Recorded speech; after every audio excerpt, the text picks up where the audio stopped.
ଯାହାକୁ 10 ମାସ 10 ଦିନ ଗର୍ଭରେ ଧରି ବନ୍ଦିଶାଳାରେ ଜନ୍ମ ଦେଇଛି, ଯାହା ପାଇଁ ମୁଁ କେତେ ଦିଅ ଦେବତାକୁ ମାନସିକ କରିଛି, ତାଠାରୁ ଏମାନଙ୍କର କି ଅଧିକାର ଅଛି?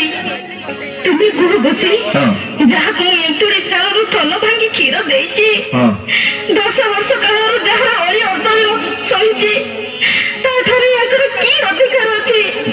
କି ଅଧିକାର ଅଛି ଦେବର୍ଷି?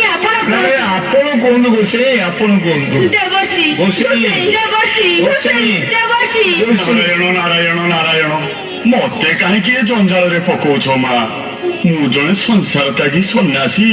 ତମ ମାନଙ୍କର ଏଇ ଘରୋଇ କଳିରେ ମୋର ବା କଣ ଅଛି? ଦେବର୍ଷି, ମୁଁ ଏହାର ନିଷ୍ପତ୍ତି କରିପାରିବି ନାହିଁ ମା। ତମେ ସେଇ କୃଷ୍ଣଚନ୍ଦ୍ରକୁ ଡାକ, ସେ ଆସି ଏହାର ନିଷ୍ପତ୍ତି କରିବେ। ଦେବର୍ଷି, ହେଲେ ରାଜମାତା, ମୁଁ ଜାଣୁଛି ତମେ ତାଙ୍କୁ ଜନ୍ମ ଦେଇଛ। ମା ଯଶୋମତୀ, ମୁଁ ଜାଣୁଛି ତମେ ତାଙ୍କୁ ଲାଳନ ପାଳନ କରି ତାଙ୍କର ଅଳି ଅର୍ଦ୍ଦଳି ସବୁ ସହୁଛ।